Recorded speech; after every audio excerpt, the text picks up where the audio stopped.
Good morning everyone. How are you? I hope you are fine. Today we are reading chapter number 11 हमारा राष्ट्रीय ध्वज।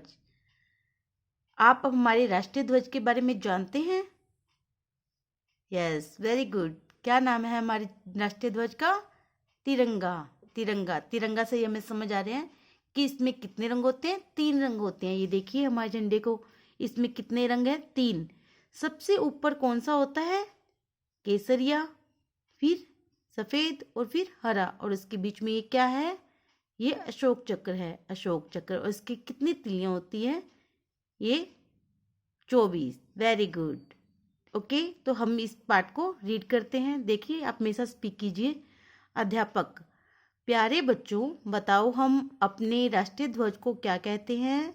सभी बच्चे: तिरंगा झंडा। अध्यापक: बिल्कुल ठीक। आज हम इसी तिरंगे झंडे के बारे में चर्चा करेंगे, यानी बातचीत करेंगे। शिवानी: इसे तिरंगा झंडा क्यों कहा जाता है? अध्यापक कहते हैं: अध्यापक, इसे तिरंगा झंडा इसलिए कहा जाता है क्योंकि इसमें 3 रंगों का प्रयोग किया जाता है। देखिए, इसमें 3 रंग का प्रयोग है ना, इसलिए इसको क्या कहते हैं?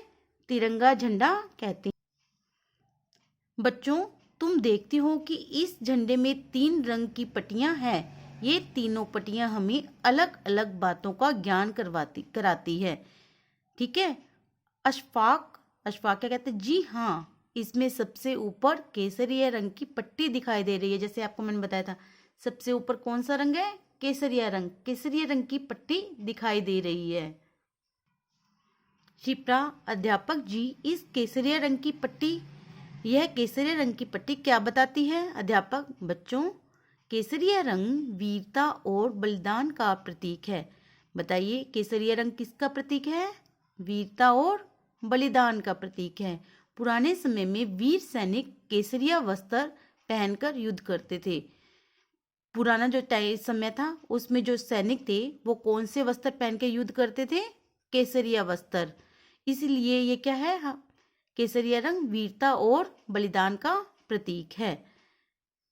शमीम: इस झंडे के बीच में तो सफेद रंग की पट्टी है, यह क्या दर्शाती है? यानी ये क्या बताती है? सफेद रंग की जो पट्टी है ना, वो क्या बताती है? अध्यापक: बच्चों, सफेद रंग सच्चाई, पवित्रता और शांति का प्रतीक है। किस किस चीज का प्रतीक है? बताइए, किस किस चीज का प्रतीक है? पवित्रता, सत्य और अहिंसा। इसका पवित्र किसका प्रतीक है?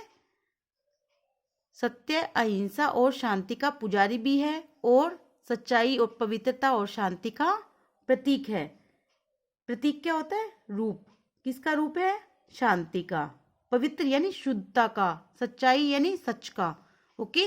दीपू: अध्यापक जी, इस सफेद रंग की पट्टी पर कुछ और भी बना हुआ है, ये क्या है? आपने देखा था सफेद रंग की पट्टी के बीच में क्या था? एक चक्र बना हुआ था, है ना? अध्यापक: बच्चों, सफेद रंग पर नीले रंग का एक चक्र बना हुआ है। इसे वाराणसी के पास सारनाथ के स्तंभ से लिया गया है। कहाँ से लिया गया है? वाराणसी के पास एक सारनाथ स्तंभ है, वहां से लिया गया है। इस चक्र में 24 कमानियां हैं। कितनी कमानियां हैं? 24। ये कमानियां 24 घंटे आगे बढ़ते रहने की प्रेरणा देती है। आपको क्या प्रेरणा देती है? क्या विचार आपके अंदर पैदा करती है कि आप 24 घंटों यानी हर समय आगे बढ़ते रहो? आपको ये जो 24 कमानियां हैं, ये तिलियां हैं, वो आपको क्या संदेश देती है, क्या प्रेरणा देती है कि आप 24 घंटे हमेशा आगे बढ़ते रहो? ठीक है। ओके। शिवानी: अब आप हमें सबसे नीचे की हरी पट्टी के बारे में बताइए। अध्यापक: बच्चों, हरा रंग हरियाली और खुशहाली का प्रतीक है। हरियाली यानी हरा, हरियाली। देखो, खेत में क्या होता है? सब हरा भरा होता है। जो पेड़ पौधे हैं सब हरे हैं, हरे भरे हैं। और यदि पेड़ पौधे हरे भरे होंगे तो सब जगह क्या आएगी? खुशहाली आएगी ना, सब जगह खुशी आएगी। अधिक अन्न उगाकर हम अपने देश के लोगों की भूख मिटा सकते हैं। यदि हमारी धरती हरी भरी रहेगी तो प्रदूषण का खतरा भी नहीं होगा। देखो, ठीक है।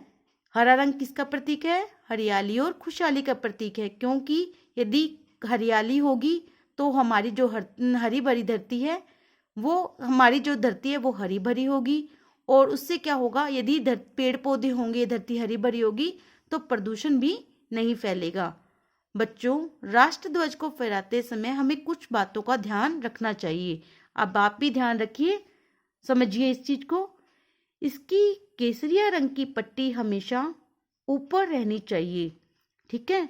इसकी जो केसरिया रंग की जो पट्टी है वो हमेशा कहाँ होनी चाहिए, ऊपर होनी चाहिए।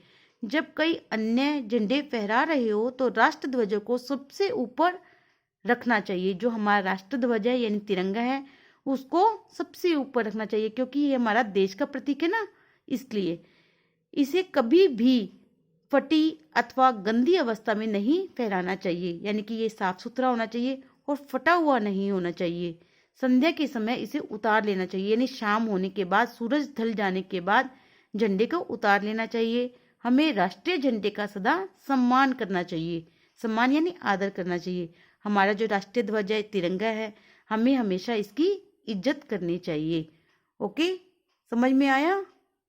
Okay, very good. आप इस चैप्टर को अच्छे से रीड कीजिए और फिर इसके वर्ड मीनिंग लर्न कीजिए। देखिए, ध्वज, ध्वज क्या होता है? झंडा। प्रयोग, इस्तेमाल करना। वीरता, बहादुरी, बलिदान, कुर्बानी। प्रतीक, नमूना, दर्शाना, दिखाना। दर्शाना क्या होता है? दिखाना। पवित्र, शुद्ध। सत्य, सच्चाई।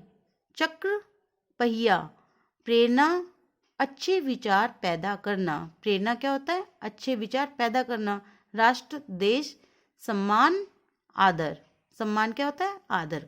Okay, understand? Okay, very good. I hope आपको ये पाठ अच्छे से समझ में आया होगा। आप इसको अच्छे से रीड कीजिए और इसके कठिन शब्द और शब्दार्थ अपनी नोटबुक में राइट कीजिए। Okay, thank you, have a nice day.